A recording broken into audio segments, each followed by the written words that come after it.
This is the Durable Dad Podcast. I'm your host, Tommy Geary. This show is going to give you the skills and tools you need to be a rock-solid man for your work, your community, and most importantly, your family.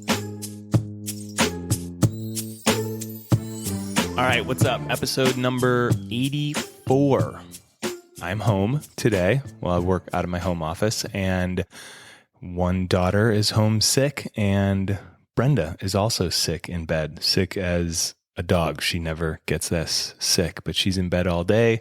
And I feel like every time I am updating you guys on my life, this is what's going on. And it's been a good day, still productive. I'm recording a podcast, and my daughter and I sat outside while I worked, and she drew, and just making our way through life. One of the things that I wanted to do this year was to read 12 books. And I'm probably not going to hit that goal, but I have read some really good books and probably done more reading than I've done in the last few years. And it's been a mix of fiction and nonfiction books. And the one I want to talk about today is Atomic Habits by James Clear. So this book was actually a reread for me. I read it a few years ago, and it's just got so much awesome content, and he's a really good writer. And Brenda and I were talking about it, and just like each sentence of his can be broken down and is really meaningful and has a lot of knowledge, wisdom in there. So I reread it, and a few weeks ago got really detailed with some of the Atomic Habit principles with a client that was working on his phone use, mainly around bedtime. So he was at this place where he was listening to audiobooks to go to sleep, and listening to audiobooks would turn into opening up his phone and checking email one more time, and then that would turn into scrolling, and it was interrupting his sleep. And you probably heard the studies that blue light at night, looking at a screen before bed, it just keeps your mind going. It doesn't allow you to slow down and get into more of the parasympathetic sleeping mode. So this guy, he's a healthy dude. He knows this stuff. He's aware that the phone isn't helpful. And he's also aware that his sleep kind of sucks. So he wanted to improve it. And we kind of pulled some of the Atomic Habit principles and applied them to what he has going on. And the ones that I'm going to talk about today are habit stacking, designing your environment, and how identity change is the most impactful change you can make for creating new habits, new behaviors. So the first one is habit stacking. And in Atomic Habits, James Clear describes what habit stacking is. Basically, it's adding your new habit right after an existing behavior you have. So you look at your current daily actions or your current patterns, and then you pick something that happens regularly, and whatever the new habit is, you insert it directly after that. So examples from the book are, after I pour my coffee, I will meditate for 1 minute. Or after I get back from lunch, I will call 3 potential clients. That's habit stacking. For this guy, when we're coaching about his phone, he was currently setting his alarm when he got in bed. And the new habit he wanted to create was not bringing his phone into bed. So when else could he set his alarm? And when we looked at his current behavior, every day before he went upstairs for bed, he would set his home alarm, his security system downstairs. Since that happens every night, we decided to stack the new habit right after turning on the security system. So every night after turning on the home alarm, he would set his wake up alarm on his phone. So that's habit stacking. The next principle we used as we're deconstructing his current process and putting into place a new process is changing his environment. So James Clear says, environment is the invisible hand that shapes human behavior. So the environment that we're in impacts the choices that we make and our habits that we have. So for me, When I started journaling, I mean, I could remember I put the journal on this turquoise table we had in our little 1-bedroom apartment. And every morning when I would come out of our bedroom, the journal would be sitting on the table. Nothing else would be on the table except for a journal and a pen. And that would prompt me to start journaling. Actually, this journal was called the 5-minute journal, and it had daily prompts in there for me to just open up and answer, which is another principle in Atomic Habits, is make it easy. I had never journaled before, so if it was just a blank piece of paper, I wouldn't really know what the hell to write. So, not to go off what we're talking about too much, but to make it easy, I bought this 5-minute journal. If you're looking to get into journaling, it's an awesome one to get a habit started. But environment. There's a lot of other examples in the book about how you can set up your environment. One more at the Geary household more recently. Brenda has kind of slipped into drinking a little more often than she wants to. She used to drink a lot, and I don't know if I've talked about it on the podcast before, but she totally quit drinking, didn't drink for a couple years, started to dip back in a little bit here and there, and recently, she was just drinking more often than she wanted to, and she knows that she feels a lot better when she doesn't drink. So the other day, I went into the garage and I went into our fridge in there, and all the beer was gone. And I was kind of like, whoa, Brenda drank all the beer. And went inside and just like, hey, all the beer's gone. And she said, I moved it to the basement. And I was like, oh, I thought you drank it, laughed about it. But she was just like, I moved it to the basement. When it's down there, it's warm, it's out of the way. It's a lot easier for me not to drink.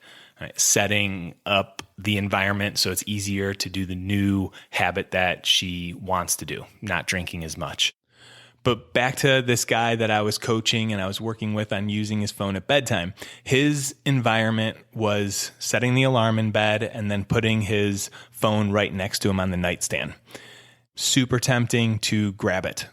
So the environment to help this new habit is to put the phone away from you. Create physical distance between you and your phone. And there's a love seat that's close, but not in arm's length to him. He can still charge his phone. He can still use it as an alarm. So he decided to put the phone on that love seat instead of on his nightstand, changing his environment. I have gone the way of just getting a whole different alarm instead of using my phone as an alarm. Got an actual clock alarm to physically keep my phone out of the bedroom. Now, as I'm saying all this, it sounds like very small, little minutia things and maybe obvious different tactics.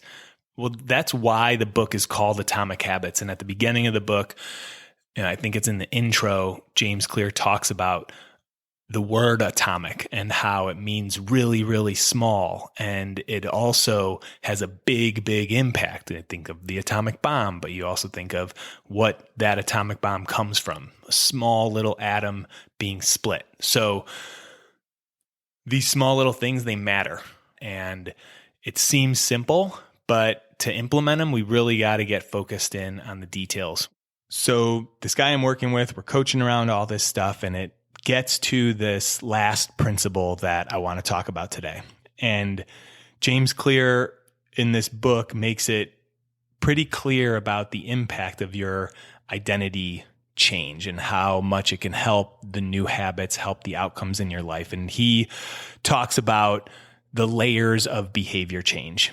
So he draws it out as this concentrica, 3 circles, and there's 3 layers. And the outside layer are the outcome changes that we want to make. And this is hitting a sales goal or losing weight or running a marathon. These outcome changes are usually where we start and stop the change. We talk about the changes we want to make, but we don't ultimately hit that outcome because we haven't focused on these other layers of change. So the next layer is process change. Process change, our habits. Most of Atomic Habits is about this layer of change, how to change your processes.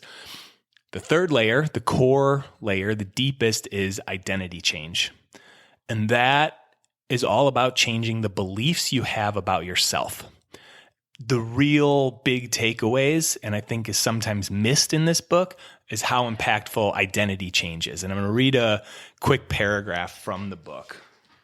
On any given day, you may struggle with your habits because you're too busy or too tired or too overwhelmed or hundreds of other reasons. Over the long run, however, the real reason you fail to stick with habits is that your self-image gets in the way. This is why you can't get too attached to one version of your identity. Progress requires unlearning. Becoming the best version of yourself requires you to continuously edit your beliefs and to upgrade and expand your identity. So, who we are and who we believe we are is going to impact the actions that we take. I talk about the thinking cycle a lot, that our thoughts create our emotions, create our behaviors.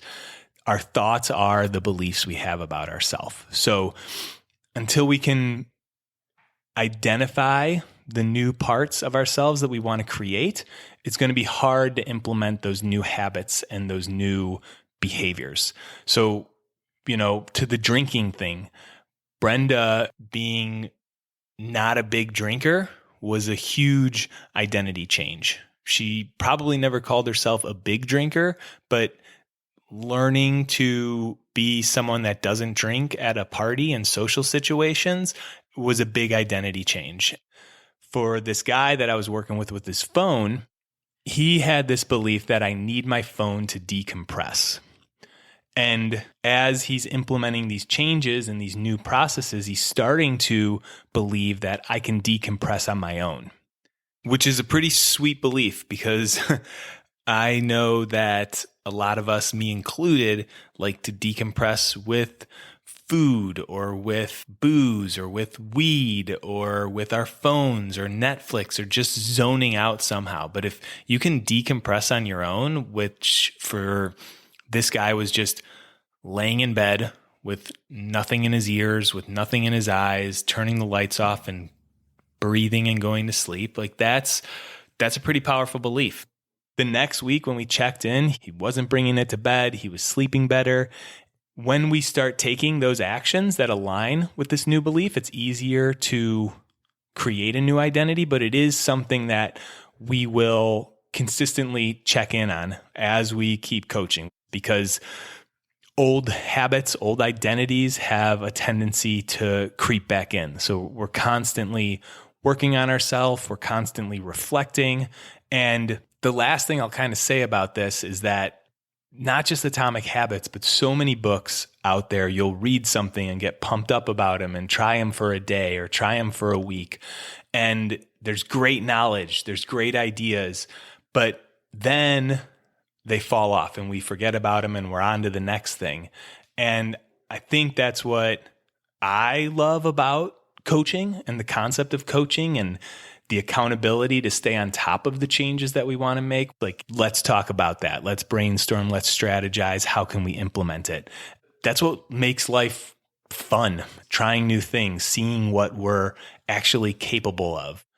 Right? It's not about the huge, big changes. It's about the small changes. And then we start building more confidence and we start building more belief in ourselves, and that feels good. That's more fulfillment. That's more purpose. Like if this stuff is what gets you excited and you want to talk more about it, set up a strategy call with me. I mean, this is what we do, or just talk to a friend about it. Like keep the conversations going, whatever you're reading, whatever you're excited about, apply it to your life.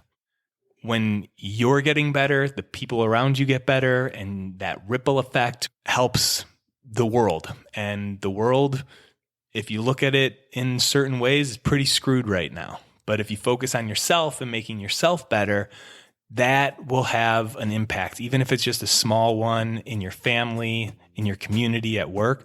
That impact does resonate out more and more and more. At least that's what I believe, choose to believe. And that's it. That's what I got for you guys. So have an awesome week, and I will catch you next time. All right, before you take off, what is your big challenge for 2026? If you haven't decided yet, check out the next Grand Canyon trip, a 16-mile hike from the top of the canyon down to the Colorado River and back up. This is the kind of challenge that's going to push you into a higher gear. You're going to train, you're going to get in better shape, and you're going to check off a bucket list experience. So if you're wanting something to train for next year, a goal that's going to pull you out of the grind, this is it. We're assembling the team right now. All the details are on the website. Training starts in January. We hike in April. Check it out.